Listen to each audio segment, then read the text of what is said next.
Hello everyone, good day and welcome to the first of the lecture series of the Second World War Research Group, the Balkans. Joining me today is Professor Ivo Goldstein from the University of Zagreb, that is Faculty of Humanities and Social Sciences in Zagreb. Professor Goldstein teaches modern history, and he's going to talk a bit about Josip Broz Tito as a leader, revolutionary, and etc. First, to give a short introduction, I would like to say that it is the tendency of Croatian historiography for some past years to overflow the market with books of pretentious names and such, in that they are bringing the truth, sort of the truth.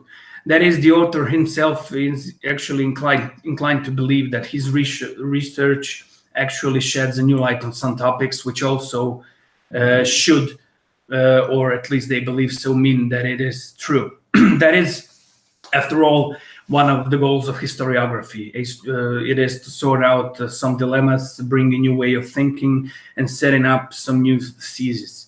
That's how any science actually works, and history is no different. But the problem with that, having in mind, of course, the Croatian historiography, is the fact that the authors almost always include their ideological stance, which is as such deprived of reality or focused on a single element, which basically does not fit the historical pattern of the matter. So let's call it, in some sense, a selective study for now. Once again, with the example of Croatian historiography, which can be perfectly described as such, the problematique of World War II in all of the societies which rose after the disintegration of Yugoslavia is actually widespread. People are constantly bombarded almost daily by newspapers or internet articles, political debates and such. And I believe we can say that there's almost not a single aspect of life which remained unbiased by the legacy of the World War II. It should be, but however, it is not unacceptable, unfortunately, to write about and or percept, for instance, the camp Jasenovac as anything other than a slaughterhouse, which it basically was. Yet again, as mentioned in previous lectures on this channel, that's exactly the case. The truth is accessible to all, and it's in various shapes, such as archive materials, etc. So without any further ado, I would like to present to you Professor Goldstein.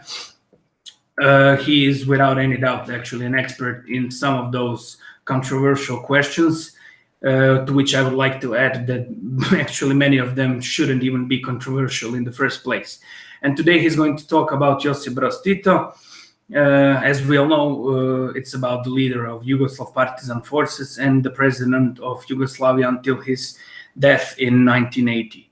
The man who openly confronted Stalin only a few years after the war, when few world leaders actually could or would. The politician who was, during the Cold War, able to remain somewhere in the middle and keep his country alive and functional, and what's most important, in a way, out of the quarrel. Professor Goldstein, I leave the word to you. You have 45 minutes up to an hour, as you wish. Well, thank you very much for the opportunity to speak in front of you. It's really a pleasure to be this afternoon with you, or at least through internet.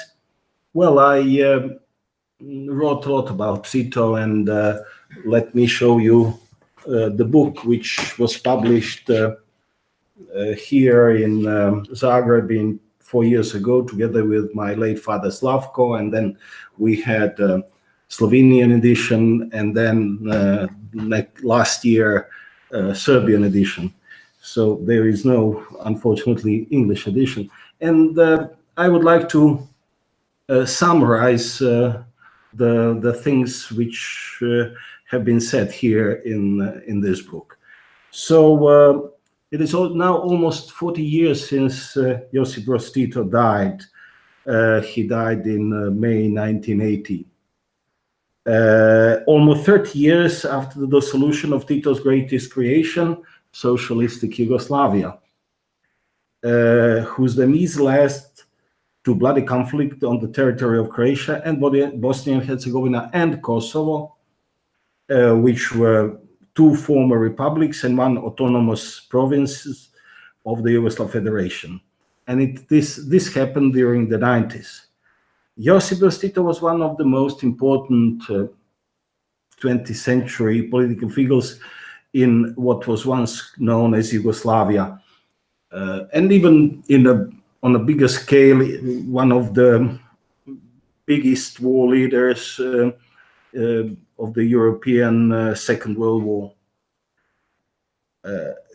His personal qualities, defects, successes, and errors, and the serious transgressions that he committed dominated the country for the most of the 20th century. Despite what anyone may say about him or how they judge him and his era, Tito was an exceptional man for his time and for history.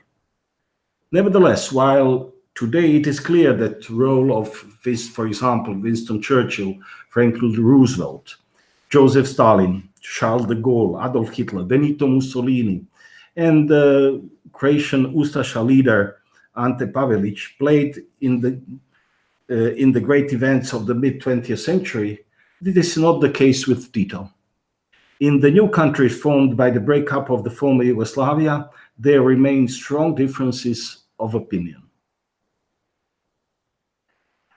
When now we speak about Tito, there are no longer any living witness to Tito's pre-war life. Very few of them from the wartime era, and less of them from the post-war Yugoslav era. It is what we did, or we tried to do in the book published in 2015. We wanted to write the book with the experience of the grave and ultimately fatal crisis that destroyed Yugoslavia, with necessary hindsight and with the experience of that crisis. So not only we were speaking about Tito himself, who died in 1980, but we spoke about the consequences and the facts which happened after his death. And there is no doubt that his person, his activities, all what he did during his life, in a way implied the destiny of the former, or of the country which he was leading for more than 35 years. Tito's life was one, there is no doubt, it was an extraordinary one. He was born in a poor Croatian village on the border with Slovenia named Kumrovec in 1892. His father was Croatian, his mother was Slovenian from the neighboring Slovenian village. He was an indifferent student at school. He left home at the age of 15 for the first time and went to the little town of Sisak. It's about 100 kilometers far from his village. For the first time, he traveled by train at that moment, and he regarded Sisak as a very big town. In those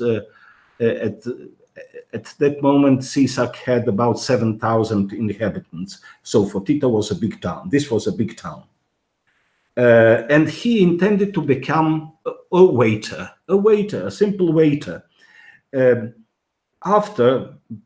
Many years after, he said, it is the most beautiful occupation because we are always dressed well. We work with elegant people without too much effort or sweat. He said that later, but he quickly abandons the job and starts to learn to be a locksmith, and then moves to Zagreb. From 1910 to 1913, he lives and works in what is today the Czech Republic, Germany, Austria. He returns home to Kumrovec, to Zagreb, and is mobilized just before the outbreak of the World War the First, during which he rose to the rank of sergeant in command of a squad in the Austro-Hungarian army. For a brief period, he participated in the war in Serbia, after which he was sent to the Galicia front. Soon after, he was seriously wounded in a clash with the Russian army and taken prisoner. He barely survived, slowly recovering as a prisoner of war in a far distant Russian province that was today Kyrgyzstan. Released when the October Revolution erupts, he remains in Russia, sharing the ideals of that revolution, although he does not participate directly in the revolution. He becomes member of the Communist Party.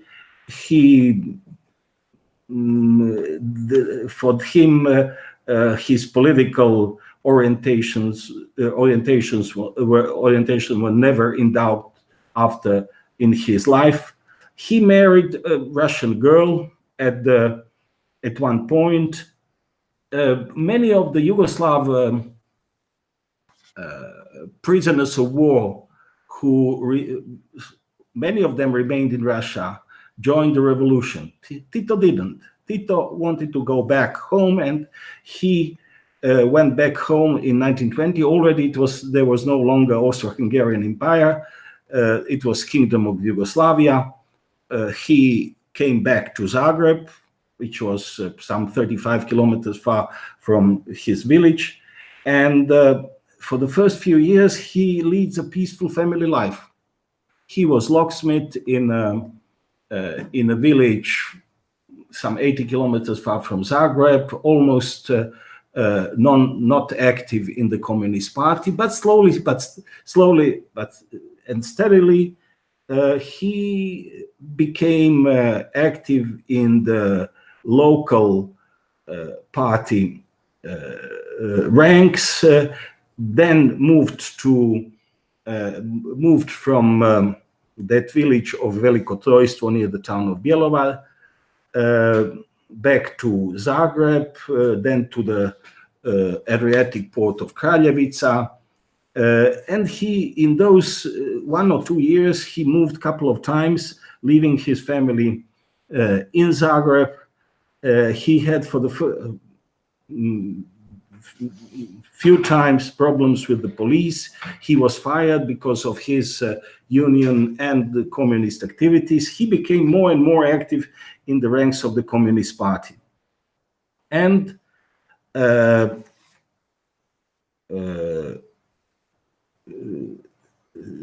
of course, the Communist Party was illegal. Communist Party of Yugoslavia was illegal at that time.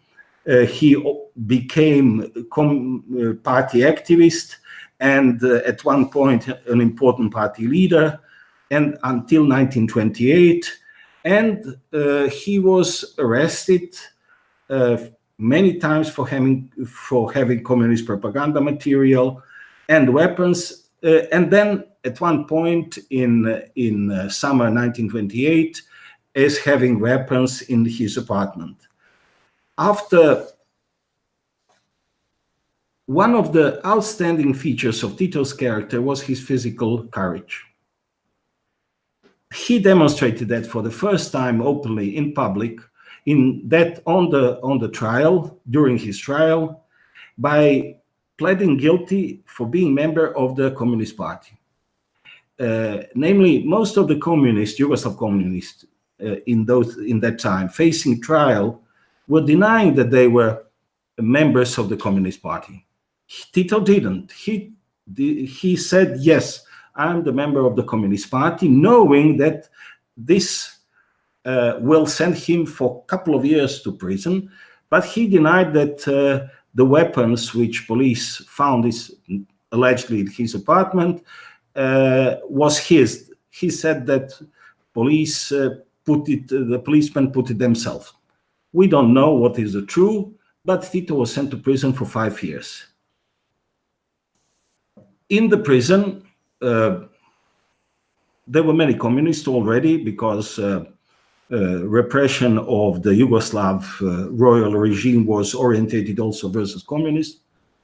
So he found there an organization. As he was working as an electrician, he had enough time to study.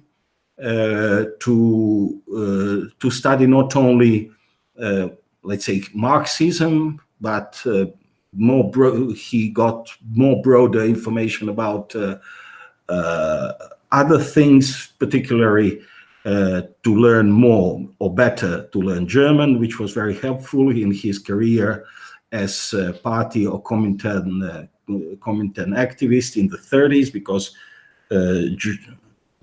German and Russian, which he already knew, are or were official languages of Comintern. So he, when he was released in 1934 after 5 years, he obeys party instructions and leaves for Moscow, there becoming one of the most influential figures in the Communist Party of Yugoslavia. That was 35, 36. He came back to Yugoslavia, then went back to Moscow. In those years, he went to Moscow 3 times till 1939. He spent there more than almost 3 years. In the meantime, the Great Purges in 36, 38 started. All or practically all of his comrades from the leadership of the Yugoslav Communist Party were arrested, and many of them liquidated immediately, and all of them in couple of months. So Tito was, by some chance, appointed General Secretary of the Communist Party of Yugoslavia, and in 37, and then confirmed in 38, 39, and as such, as the leader, he returns home. That was 1939 already. In the meantime, he was very active. He already founded Communist Party of Croatia, Communist Party of Slovenia, underlying the importance of the national question for the solution of the problem of Yugoslavia, saying it's not only class struggle which will be important or is important, but it is also the national question which has to be resolved in order to have stable and Yugoslavia, which won't be repressive regime of the Serbian monarch.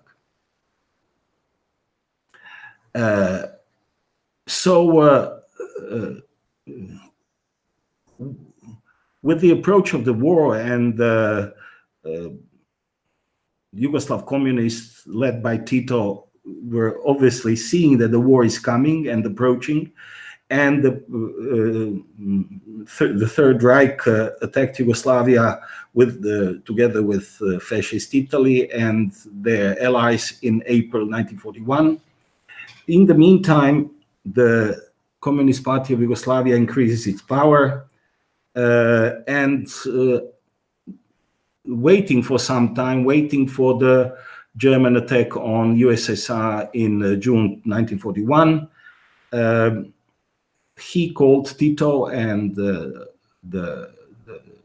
leaders of the party and organized an uprising of the communists for the first time, but also, and they were calling all patriotic citizens to join. It was really, once again, a brave move, brave strategy, because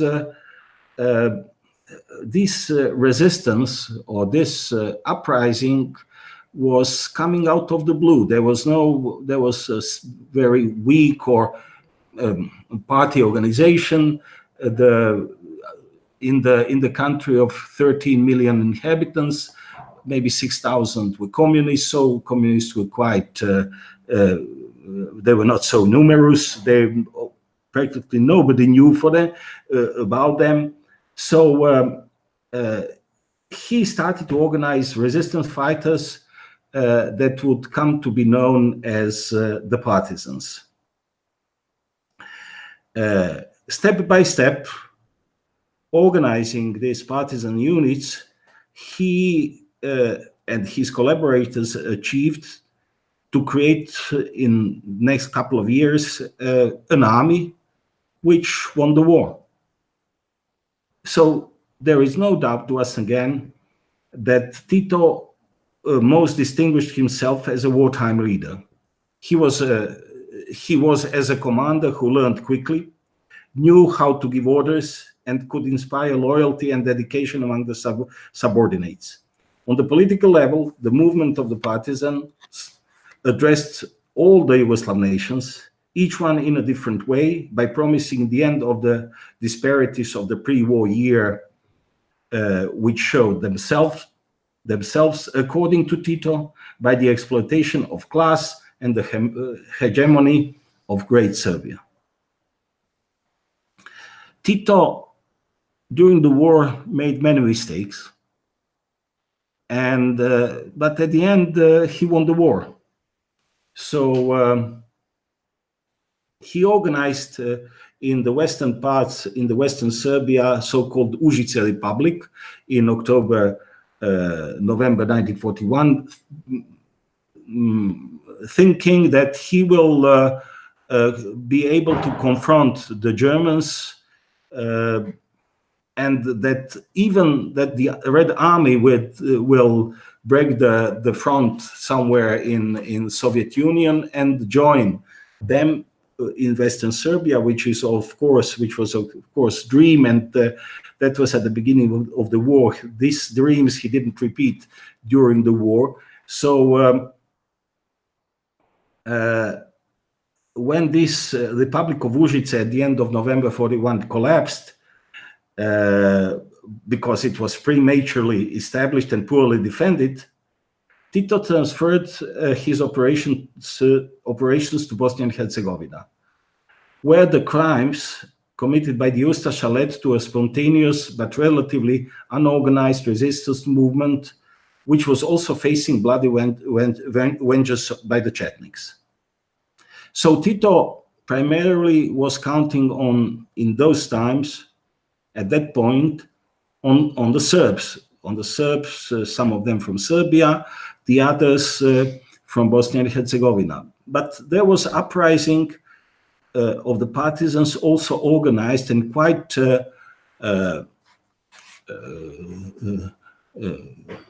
successful in other parts of ex-Yugoslavia, namely in Croatia, where the fascist Italian occupation also aroused uprising, in Slovenia, where the fascist and Nazi occupation also incited uprising. So even among Croats and the Slovenes, not only the communists, but also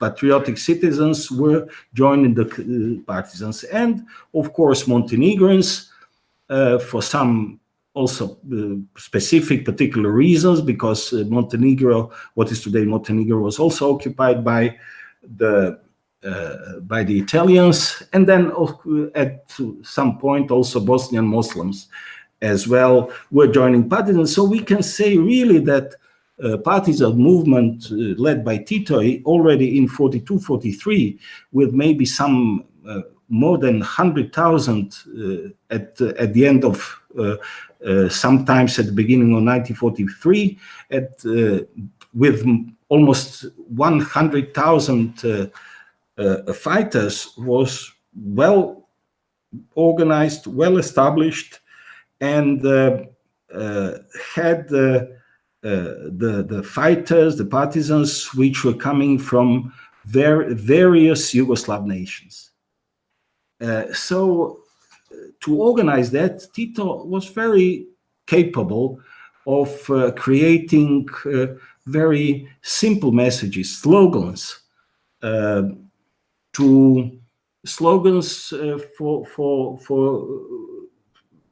the propaganda, as propaganda tools. So one of them was fraternity and unity, bratstvo i jedinstvo. So he was explaining that slogan in very simple words. He said, our slogan was the fraternity and unity of the people of Yugoslavia. we made every effort trying to show to the persecuted Serbian population that all Croats are not war criminals, that all Muslims are not war criminals, but a small number of them in the Ustasha ranks were led to the practice of the Germans.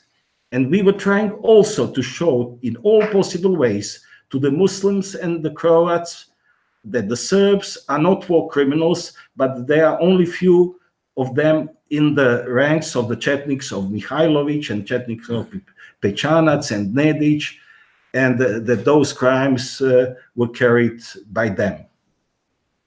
So Tito's Liberation Army, at one point it was called Liberation Army, was the third part between the Ustasha and the Chetniks, and that army created the bridge between Croats and Muslims or Muslims Bosniaks on one side and the Serbs, preventing Ustasha crimes from causing pure revenge of the Serbian side and because of the Chetnik crimes from the Croat Muslim side. In 1941, Tito was already emphasizing the priority to fight the hatred. He was telling the members of all three people, I'm avoiding here to speak about Montenegrins because Montenegrins are a specific case, and the Slovenes as well, but the core of the problem at that point in 41, 42, 43 was Bosnia and Herzegovina and Croatia, with predominantly Serbian, Croatian and Bosniak Muslim population. So these slogans, these explanations which were given by Tito were simple, they were easy to understand, they were also truthful. The fascists, for example, the fascist occupation gave Ustasha bandits weapons into the hands to kill you and your families, to fall on your homes, and also found, and that fascist or Nazi occupation, Nazi occupiers found among the Serbs the traitors, and they gave them the weapons to slaughter innocent Muslim and Croats and to destroy their homes. So, and then when he was explaining that, people were believing him more and more. So what he did, and he was wandering or living in Bosnia and Herzegovina for almost 3 years, from the beginning, from the end of 1942 till summer 1944, when for the first time he left Yugoslav territory for Italy and then for Soviet Union. So what he was doing, or by explaining that to the people and to his followers, he in the same time was proposing the creation of a state free of the foreign conquerors, free from the Ustasha terror, and without great Serbian hegemony. At the same time, he took advantage of these 4 years of war to solidify his personal popularity that would ensure his position as the leader of the country after the war come to an end. He made of his general headquarters an active symbol of the resistance. In the liberated territories, he organized the foundation of a structure of civil authority that gradually expanded. That civil authority became so strong so that even during the war it was capable of assuming political power throughout the country. So already in November 1943, Tito in Jajce in central Bosnia organized so-called AVNOJ, Antifašističko vijeće narodnog oslobođenja Jugoslavije, so Anti-Fascist Council of the National Liberation of Yugoslavia, which was the core of the future government.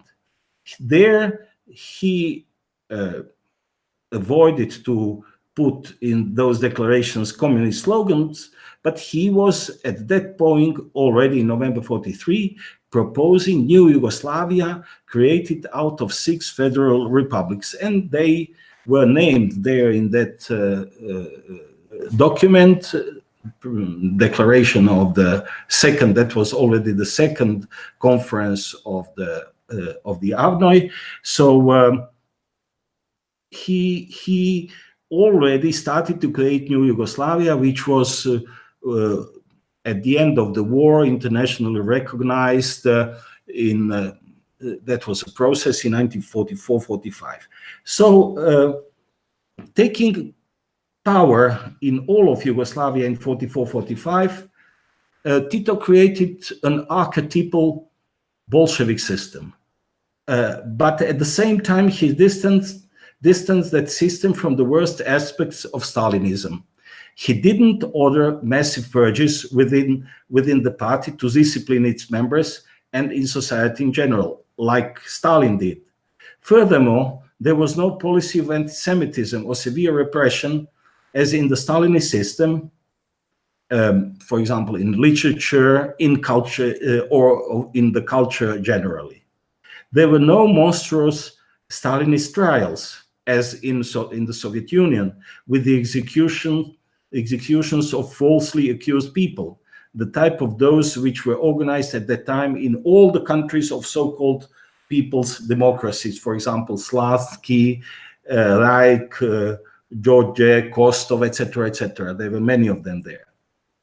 The conflict which aroused in 1948, and that was so-called, we can call it by various names, possibly it can be Tito-Stalin split. So this Tito-Stalin split was quite complex and stratified. It was ideological and political, with obvious economic roots and consequences. Nevertheless, it was also personal, because it was a conflict between two charismatic personalities, Josip Broz Tito and Stalin. So as this conflict was personalized, Tito was already, one can say, on a juridical and on a symbolic level, Tito was Yugoslavia. Tito was presenting Yugoslavia, and needless to say, Stalin was representing Soviet Union, or Soviet Union was already Stalin.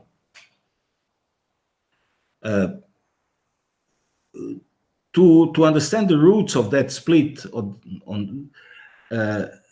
we have to go back to the mid-30s, when Tito saw for the first time Stalin at the 7th Congress of the Comintern in Moscow that was in 1935. And Tito was among the delegates, and Stalin was sitting at the podium above everybody like a god.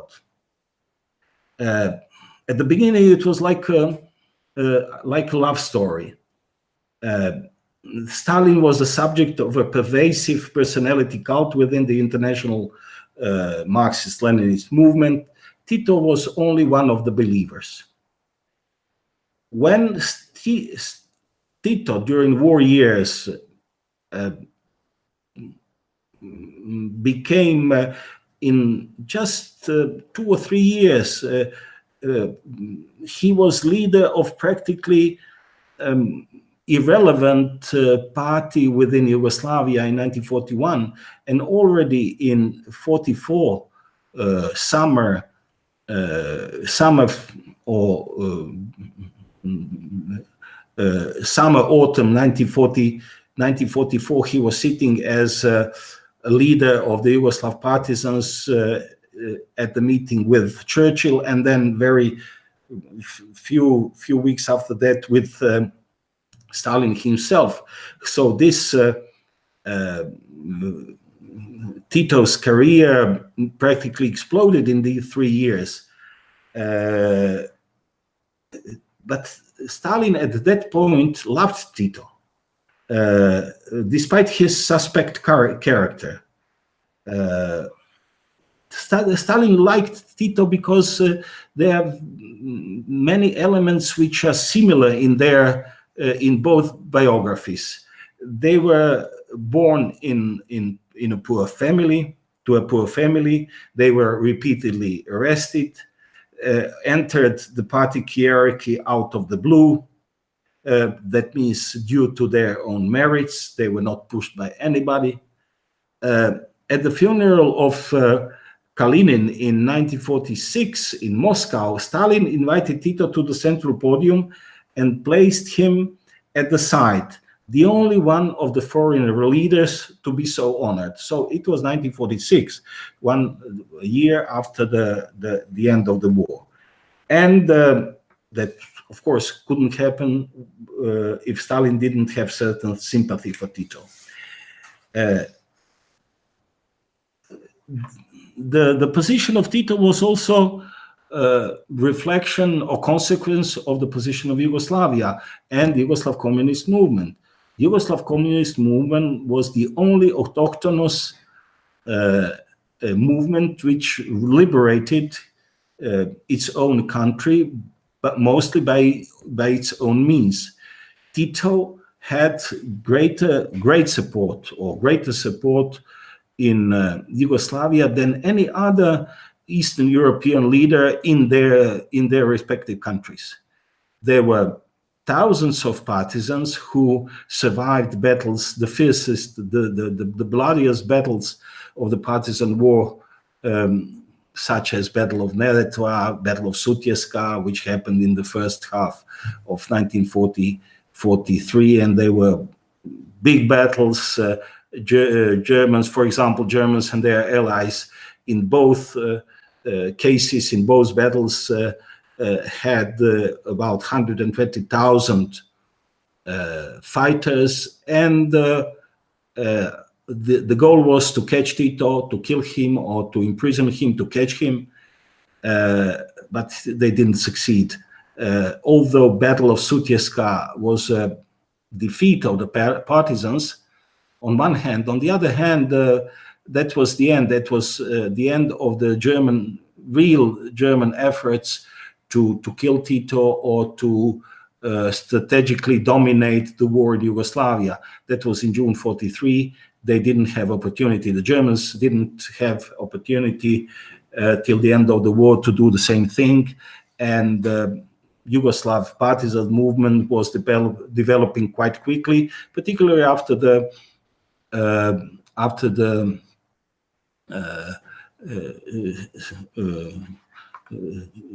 Italy surrendered.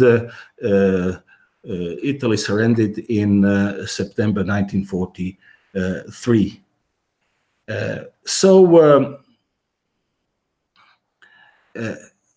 It was really in Tito's career a crucial moment, because Tito went back to Yugoslavia in 1938-39 as a Soviet communist agent. He was appointed by Comintern, the general secretary of the Communist Party Yugoslavia. So he was Soviet communist agent. He was, even one can say that he was Soviet pawn. But his wartime victories had helped him to outgrow that early role and develop into an extremely self-confident leader who would not allow the USSR and Stalin to dictate to him. His ambitions also grew, and he was backed in Yugoslavia with thousands of partisans who survived with him. So to confront Stalin, he really had the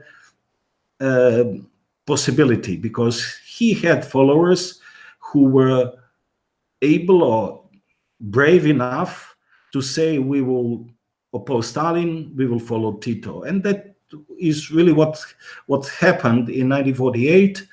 Stalin didn't believe all his information was saying that Tito will fall immediately if Stalin says something like that, but that was false. That was they were misjudging really the real situation, and Yugoslav communists opposed. Of course, they were those who preferred Stalin confronting Tito. They were opting for Stalin. With them, the destiny of many of them was not so nice. Some of them were killed. Some of them were sent to prison, to camps in so-called Goli Otok. That's an island on the Adriatic, which is not so beautiful as now Adriatic summer resorts. But that was the time when the Stalinism created by Tito after 1945 came to its peak. So that was 48, 49, 50, and that was the moment when Tito was left alone, practically. He was, after the war, backing Stalin, working with Stalin as an ally. Now he was abandoned by Stalin. He, at that point, understood that the love story with Stalin is over, that Yugoslavia have to have a certain perspective or certain plan for the future. He didn't have a clear vision about the reform of the system that he created, how to find new allies in the international community. So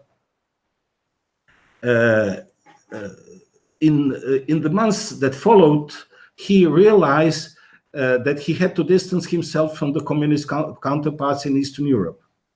He concluded that he had to begin a gradual process of limited liberalization and democracy under the slogans "factories to the workers, land to the farmers." He pragmatically stepped back from the policy of forcing the farmers into cooperatives and created a foundation for more freedom in companies and in society as a whole.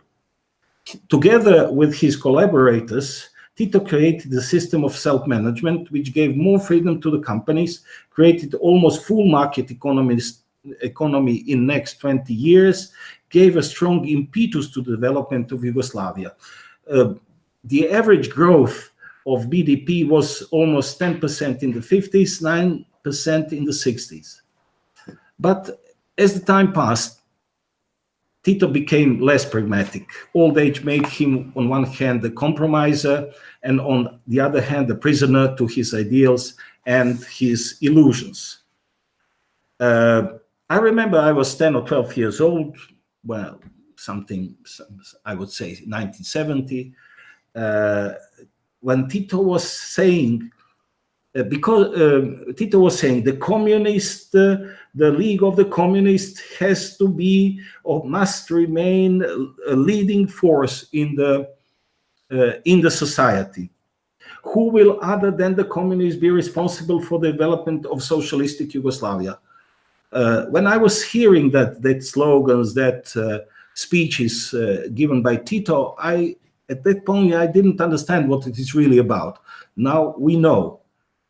Tito was allowing these liberal and democratic reforms up to a certain point. And that point was when the monopole or the monopole of the ruling of the state was endangered for the communists, that the communist monopole was endangered. At that point, Tito reacted and said, as I cited him, there is no other force than the Communist Party which will be responsible for the development of the country. So that was the limit of his possibility to be also a reformer. And he was a reformer. He gave more freedom to the people. Yugoslavia became wealthier than any other socialist countries. People were free to travel. Everybody had passports. So about 1 million people left for Western Germany to work, and many of them didn't go back home to not only to Western Germany, but to many countries, but mostly many European countries, and the States, Australia, etc., but mostly to Western Germany. Some of them came back. Most of them stayed, but there was a very close, the diaspora kept very close contact and gave also possibility to country to develop itself. And the party or ruling communists didn't block that. What to say? For a long time, our understanding of and judgment of Tito's actions were dependent upon our comprehension, image, and opinion of what his Yugoslavia actually constituted. Was this incarnation of Yugoslavia in its principles and consequently its socialism, communism, doomed to failure and explosion from its very beginning? If this was the case, then Tito was a doctor who developed fascinating skill. He was able to keep control of a monster that survived for 10 years after his death. The socialism, communism was undoubtedly doomed to failure, but another question arises. Did Yugoslavia have to fail in such bloody war? This question can be put in another way. If Yugoslavia was such a well-conceived creation, was perhaps Tito himself the obstacle to the satisfactory evolution of Yugoslavia? Analyzing Tito's many public speeches, it is clear that he was aware of the serious problems that existed among Yugoslav nations. However, he was incapable of solving them in a democratic way because he was not a Democrat. His tendency was to address them in a typically communist way by propaganda slogans as brotherhood and unity, accompanied with repression, expulsion, and punishments. He created a system that in the eyes of the public opinion and the political elite was incapable of establishing a satisfactory institutional structure of the state. In this way, the repeated constitutional crisis in both monarchical and socialistic Yugoslavia were virtually identical.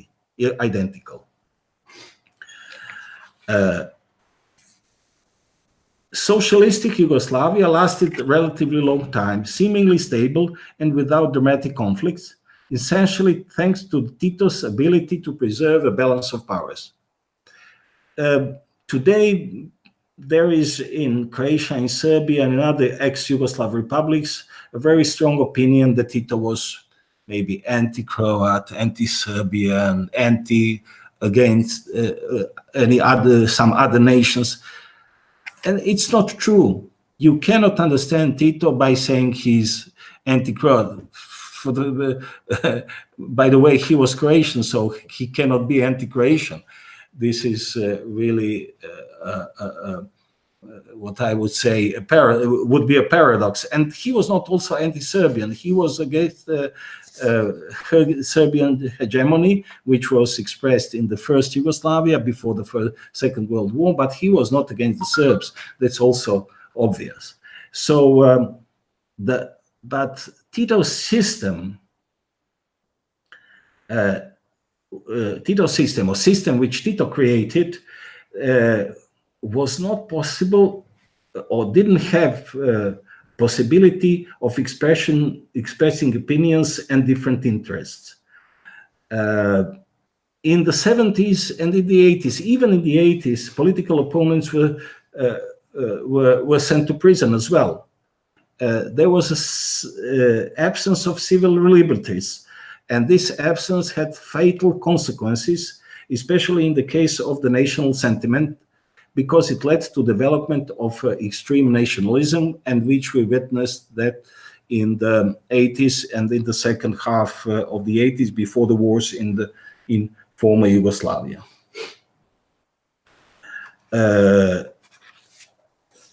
Going to the end and to leave the floor for questions and discussions. He was very well. It seems that he navigated well through the 35 years of his rule without major disturbances. And he died quietly by receiving tributes in Yugoslavia and from abroad. And his funeral was one of the most important gathering of the political elite in those decades. Cynics will say that he spent his long life, especially after the war, in the best possible way, governing his country and retaining virtually unlimited power without facing many internal challenges to his position. He left this world covered with inconceivable honors and surrounded with love of everybody in his country as well as abroad. At the time of his death, the dissatisfaction towards his 35 years of power was, everybody can say, was marginal. To resume, Tito was, it is true that Tito was a dictator. He was a Stalinist at least for 5 years, from 45 till 50. He was a bon vivant. He was also a highly capable soldier. He was also a victorious leader, a liberator, a reformer, and also a visionary. And during his presidency, particularly in the 50s and the 60s, Yugoslavia knew an economic and social takeoff which has never been reproduced afterwards. Any scrupulous analysis of the personality of Tito's work has to base itself on the principle of these premises, by taking into account all the limits that partially Tito or Josip Broz Tito settled in himself. Thank you very much.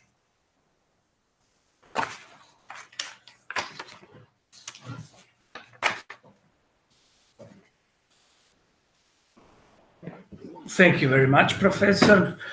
And now we're turning towards the questions. I believe I saw one. Just a second. I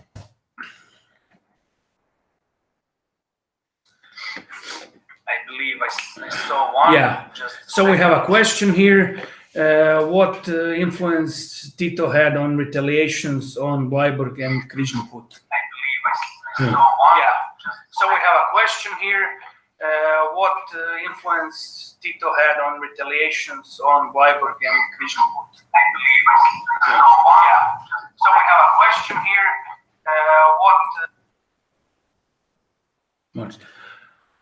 Well, thank you very much for the question. Tito was, during war years, dealing very often with the question of war prisoners, particularly in the second part, in the second phase of the war, when Yugoslav Pakistan became stronger, became almost an army, then many enemies, Ustasha, Chetniks, became their prisoners. So he was trying to control the behavior of his soldiers and his units. Sometimes he prevented retaliation on one hand. On the other hand, he was also, and his units as well, his commanders as well, fully aware that keeping alive those prisoners would mean that they will be able to they will be exchanged for the partisans which were kept by the Nazis and fascists. The war, when the war was coming to its end, the square account of against the enemy, to square accounts against the enemy, was a process which started in Serbia already in autumn 44 and came to its peak at the end of the war in May 1945. So this process was not only specifically, when we say Bleiburg and Križni Put, we mean mostly Ustasha and Domobrans, Croatian Ustasha and Domobrans, but also the others. But this squaring account with the enemy was specific for all Yugoslav nations, from Macedonia up to Slovenia. So in the May 1945, Yugoslav partisans caught tens of thousands Ustasha and Domobrans, about some 15,000 Slovenian Domobrans, tens of thousands members of the German army, and a few thousand Chetniks. Many of them were killed. Some of them were sent to the camps, then released, or were obliged to join the Yugoslav army. Tito in those times was in a delicate position. Sometimes he was insisting on putting all the prisoners to the trial, but when he heard that those prisoners, or many of them, were killed, he did nothing to investigate the circumstances under they were killed. It was the time at the end of the war when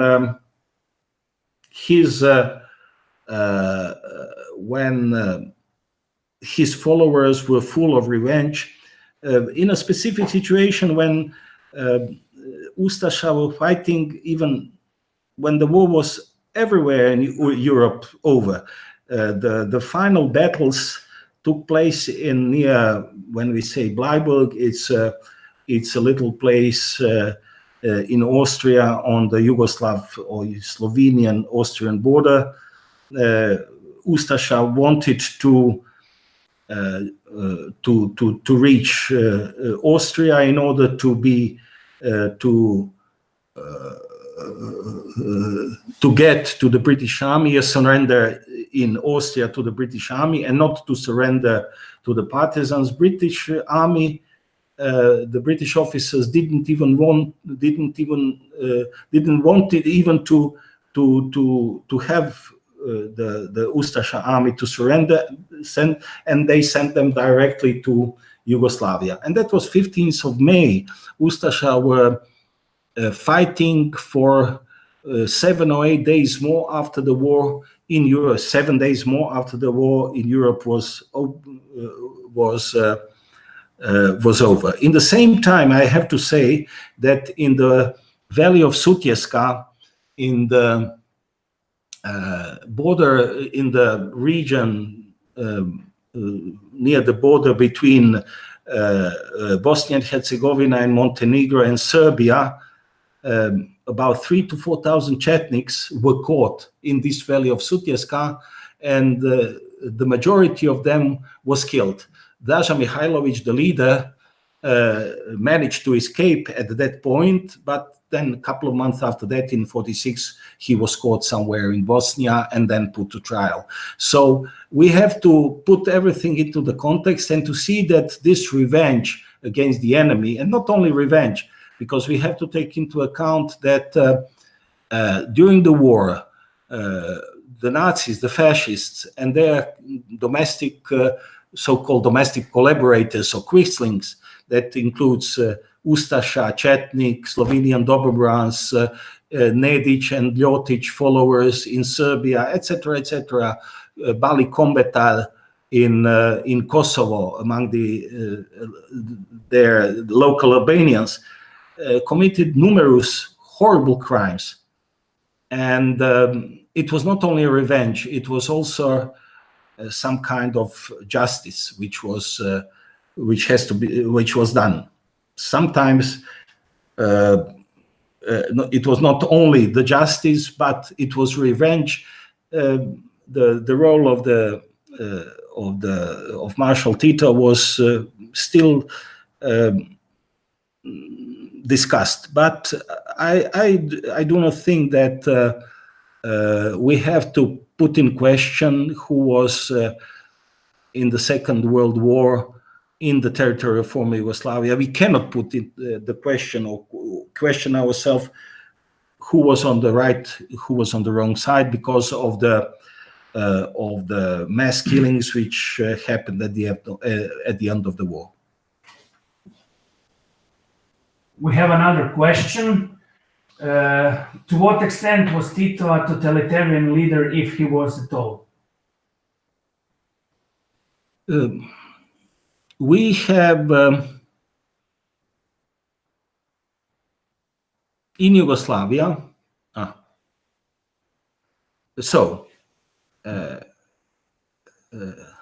we can say that totalitarian socialist or totalitarian regime was organized in Yugoslavia in 1945, and as I said, as a more or less typical Stalinist regime.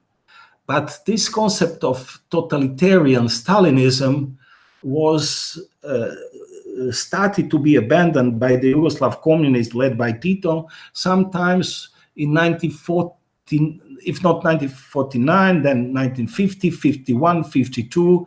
Already in 52, they were very obvious changes in the politics. We saw that culture is developing more freely than before, and it acquired full freedom sometimes in late 50s or 60s. There were certain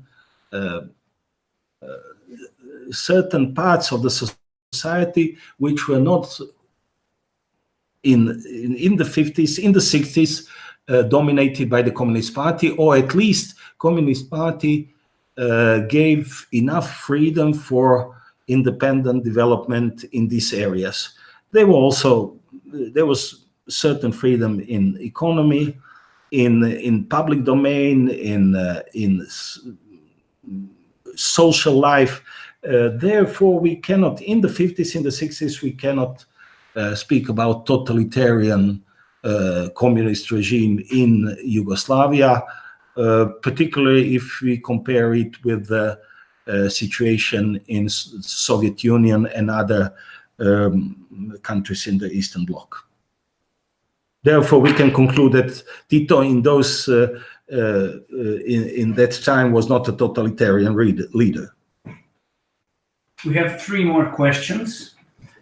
So first question is, what challenges are there to writing an objective history of Tito? And to what extent do academic histories of Tito filter through to the general public in the former Yugoslavia?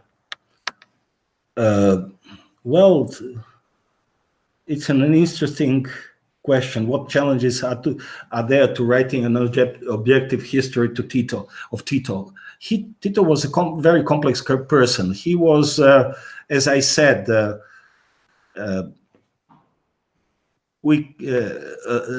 leader, the reformer, the Stalinist. Some people would say that he was a war criminal, although he was never indicted. Then you have various and very different narratives. One would say that Tito was anti-Croatian, the others that he was anti-Serbian. One would say that he was very successful. The others would say that he was a hero. The others would say that he was not successful because he created Yugoslavia, which was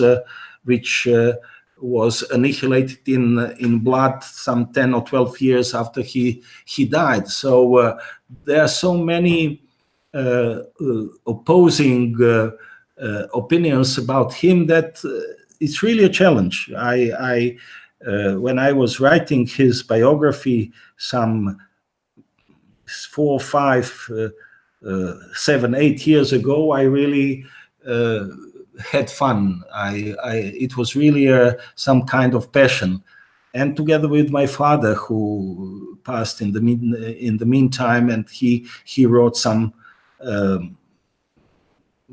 first couple of chapters up to 1930, 738. That was some 20% of the book. So Tito died when I was 22 when Tito died, and I remember quite well. And resolving the problems or questions around Tito's biography was also the challenge, because Tito was Yugoslavia and Yugoslavia was Tito. So problems and questions around Tito's biography was also questions and answers about Yugoslavia and Croatia within Yugoslavia itself. So more or less, my father and me, he was another generation. He was Tito's partisan, and he was proud that he was Tito's partisan. So we were, by writing Tito's biography, we were partially trying to answer the questions which we had about not only Yugoslavia or Croatia, but about our very existence in these countries. This was the challenge and the passion, and I really enjoyed it, maybe more than ever. And when I was writing certain text, papers, or books.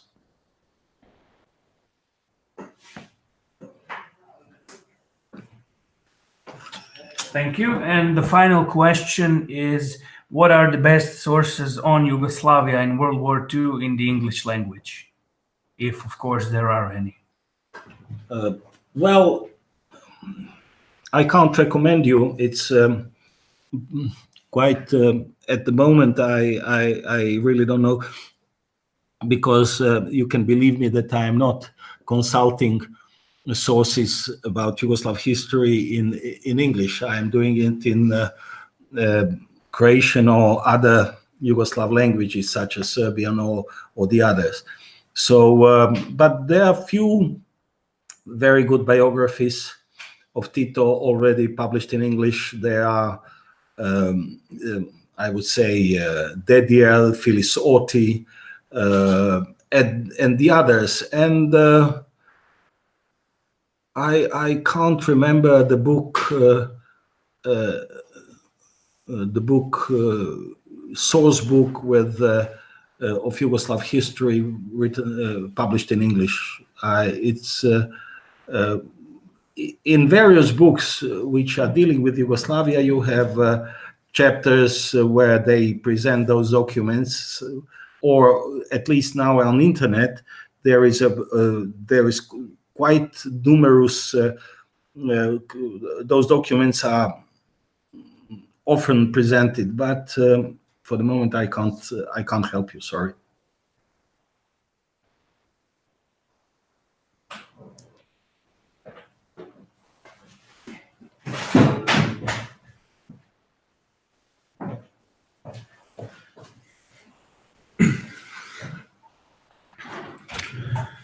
Thank you, Professor. That would be all for now, at least regarding your lecture on Josip Broz Tito. Of course, you can still answer questions or anything you have. I just wanted to add, somehow Professor forgot to mention his latest book called Jasenovac, in which he touches the topic of Jasenovac Ustasha death camp. As it is, it's some 900 pages or so. Yeah. Around 900 pages. And we're still hoping to see actually basically any of his books translated in English. So to conclude this part with Tito, I would now like to start with my part, which regards the Holocaust in Zagreb, but also in wider Zagreb area. So the goal of my research was basically to try and tell the story as it is written in the archival sources. So I've researched the documents from many archival funds, and since I'm going to talk about the Holocaust, I'm basically mostly going to use the fund called RUR NDH-ŽO, which is Ravnateljstvo Ustaškog redarstva, basically the HQ of Ustasha Constabulary, the Jewish section. So this research resulted with some tangible, tragic stories of people who were deemed unfit for this so-called new Croatia. And it was completely due to their religion, race, and or ethnicity. Before I begin with presenting the materials, I'd just like to address a certain phenomenon. And the question at this point is not how or why, but rather where from. So where did the Ustaša regime draw its strength from? And to answer that, we should at first examine the relations between the independent state of Croatia and the Nazi Third Reich. And only then basically it becomes obvious that the Ustaša regime gained the power from their mentor, which was obviously the Nazi Germany. And this is basically where you can see this phenomenon called divide et impera, or divide and conquer, which was obviously seen in history.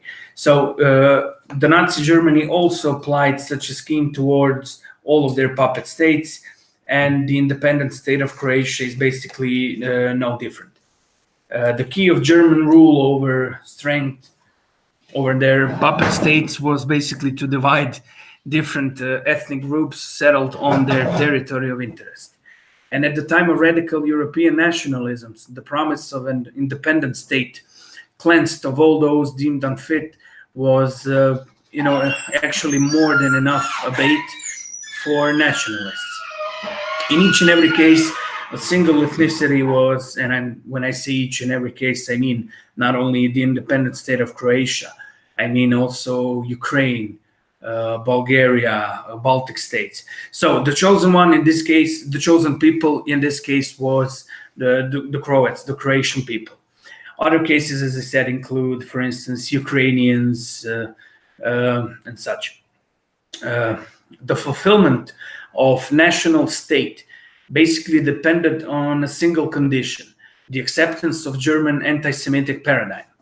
And the only difference among the countries was the decision, or to say so, the strength and the extent of up to which and the will of a certain regime to participate or contribute in German anti-Semitic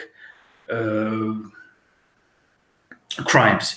So the Croatian fascists, in the end, unfortunately, contributed with destroying 60% of the Jewish population, according to the Jewish virtual library. Italy, as the German strategic partner, which I think we can all agree was way more important than Croatia, contributed, to say so, with 20%, which shows the different levels of will and the efforts which were put in destroying the Jewish minorities. So all of that with approximately equal number of Jewish minority which lived on their territory. For instance, in Croatia, according to most of the sources, we talk of 40 to 50,000 Jews. In Italy, almost the same number, but there's 60% killed in Croatia, and but 20% killed in Italy. And what is interesting when it comes to the Holocaust in the independent state of Croatia, it is more than clear to anyone who's with even basic knowledge of Ustaša pre-war propaganda that the Holocaust extension was not planned in the independent state of Croatia. So the ideology of Ustaša was not based on hatred towards the Jewish minority. They rather decided to simply add them onto the list in cold blood, making this whole thing even more disgusting as it is. It was in the beginning of the 40s that the race, to say so, for gaining German sympathy began, making the Jewish question basically an important element of internal affairs, not only in the independent state of Croatia, but rather in all German puppet states. So the boundaries I've set for this research are the years 1941 and 1942, because that particular timeline includes two things.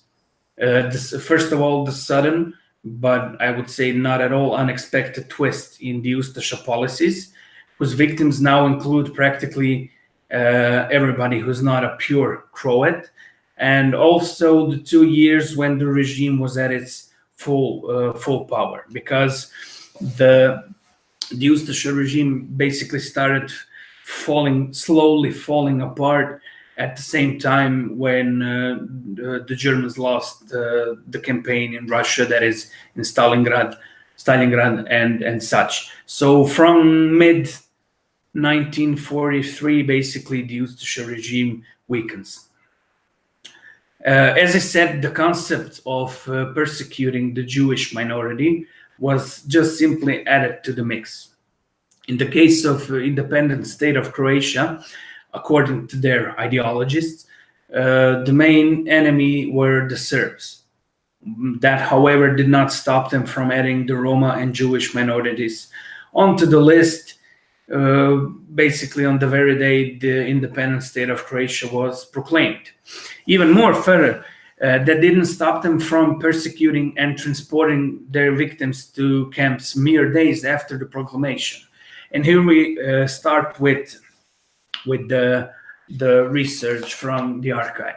So early in June in 1941, some month and a half after the proclamation, the Ustaša regime transported, and remember this, 168 Jewish children or youth, as it said in the document, aged 17 to 25 years, from Zagreb and its surrounding area to labor camp Danica near Koprivnica.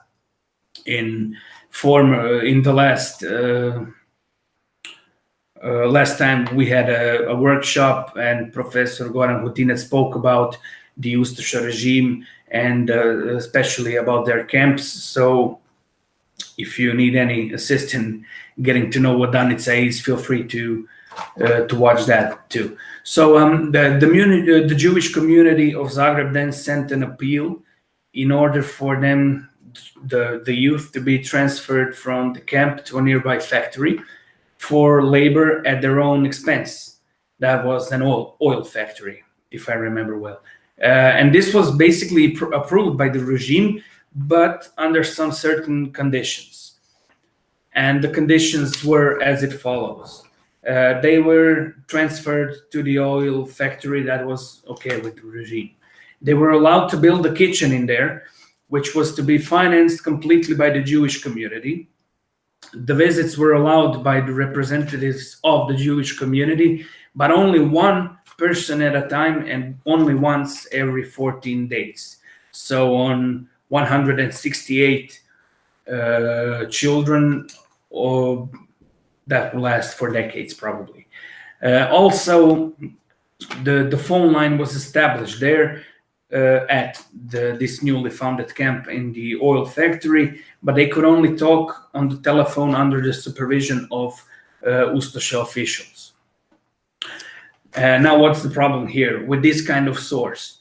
This and such similar examples, of which there are many, are often used by the Holocaust deniers and also by modern-day revisionists as an example of compliance of Ustaša regime towards their victims, which is, of course, terrible.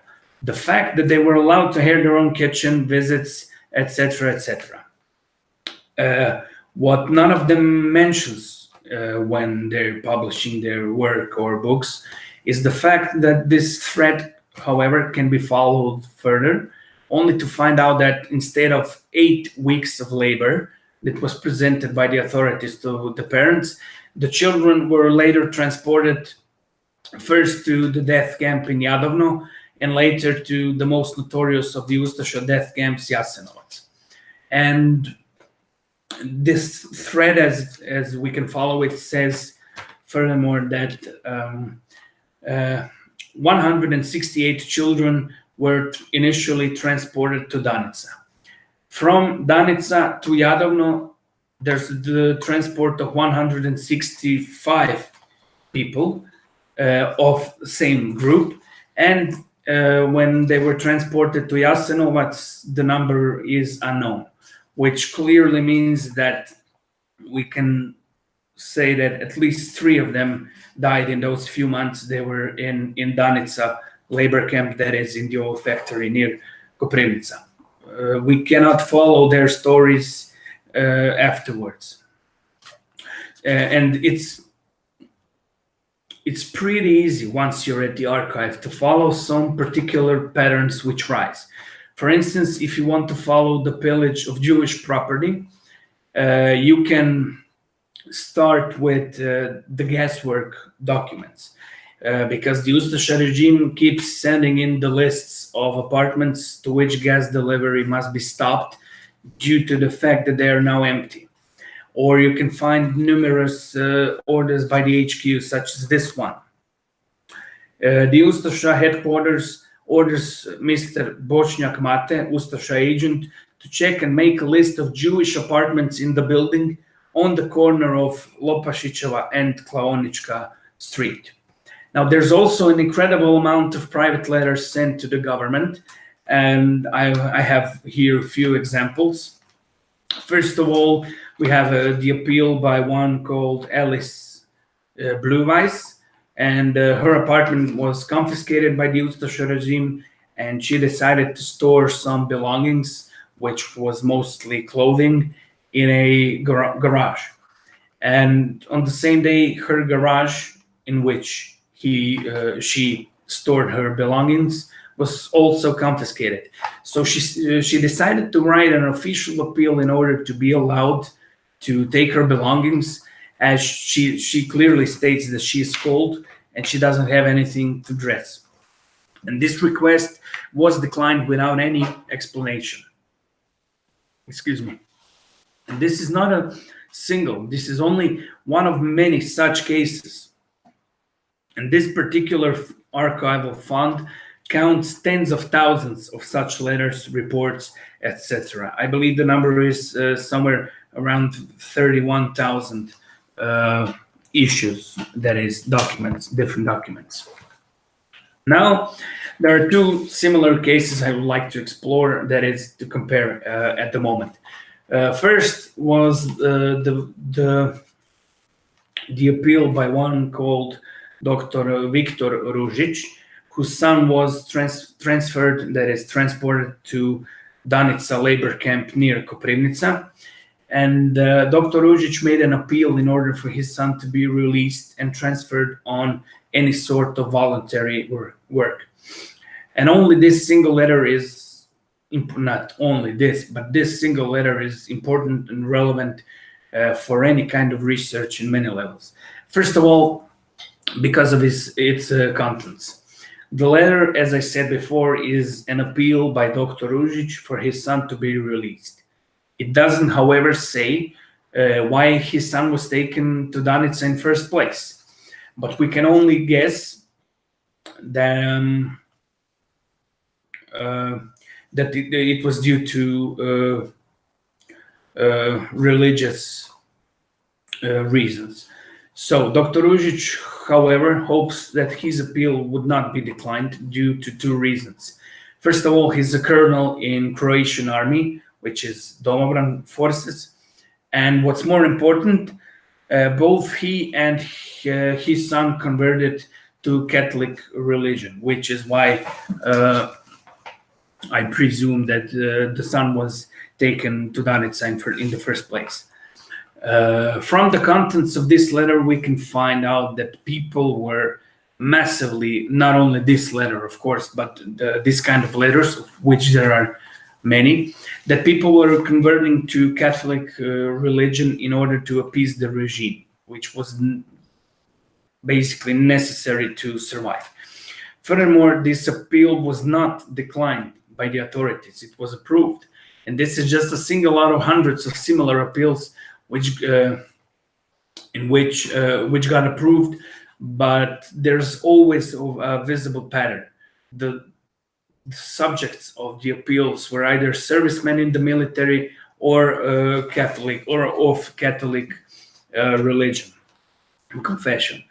The case we had earlier with Alice Blueweiss was in fact similar. In both cases, we have individuals, citizens of Zagreb and wider Zagreb area who sent in their appeals, but with two completely different outcomes.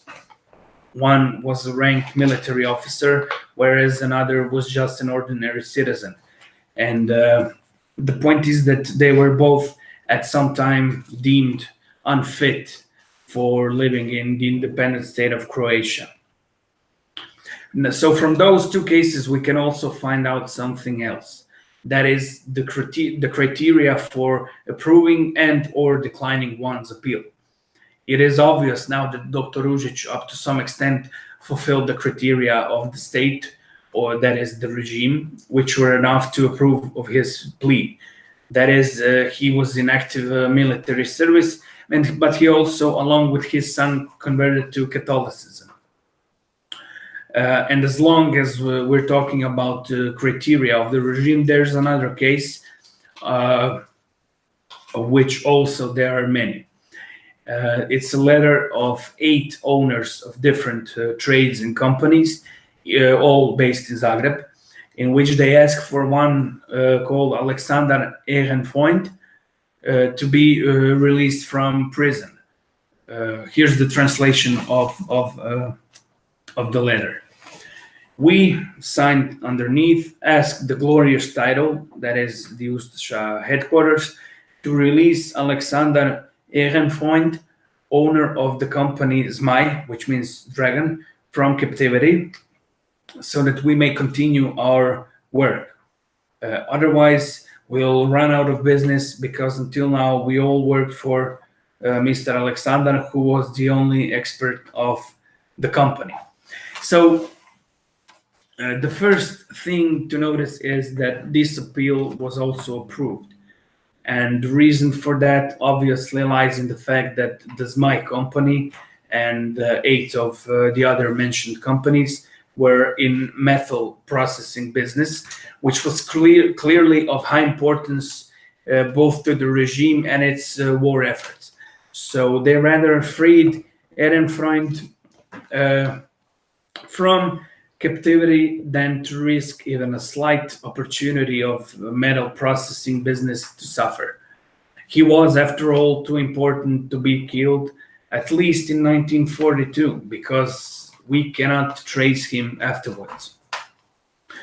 There's also a letter by one called Dragutin Schreiber, owner of metal processing company, which conducted maintenance and parts production, which were necessary for the Croatian railways. His son was also taken to him due to his, now in this case it is obvious, Jewish origin. However, Dragutin Schreiber asked the Ustasha regime to release his son from prison because claiming that he's an invaluable asset to the company, and without him the work would fail. So this appeal was also approved by the regime, which once again shows this mentioned pattern.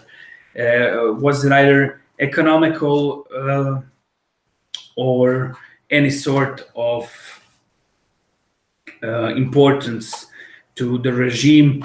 They did not care if the owner was a Jew, a Serb, or basically anything, as long as liberating someone from a camp or prison would maintain production.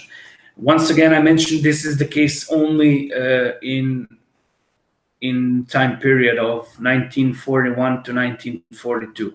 Later, of course, the Ustasha officials took over the regime. The regime took over businesses and jobs of the people.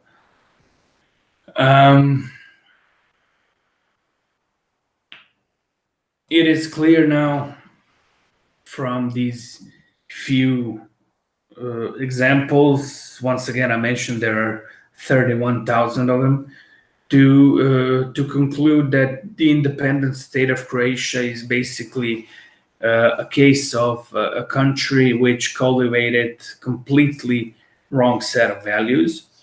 The German model of divide and conquer, the divide et impera, which was based on encouragement of inter-ethnical hate on their points and territories of interest, unfortunately worked perfectly. As I said, in Finland and the Baltic and the Ukraine, the hate was routed towards the Russians. In the independent state of Croatia, those were the Serbs, whereas in Poland, it was directly against the Jews. However, to say that it was the Germans who planted this seed of hatred is fundamentally basically wrong, because the seed existed before. It was only it was the German Nazi regime who gave the resources needed for this to grow and flourish. The only condition they set is to include the Jewish minorities in your scheme of hatred. And the independent state of Croatia was yet another on a long list of those who supported this wholeheartedly. Now, as Professor Goldstein took a little bit more time, I'm going to have to finish now, and I'm also ready to start taking questions. I would like to finish this lecture with an excerpt from a letter sent by Hans Schuster, who was the German attaché for economy in Zagreb, to his friend Helmut Becker. The letter was written in January 1942, and he said that this last year was too much for me, as everything went by so smoothly, the coup in Belgrade and then the war, and our coup here in Zagreb. It is obvious that the mere fact that a German high official says that everything went too smoothly and that it was their coup in Zagreb says basically more than enough. So that's it for now, and we're again ready for any questions.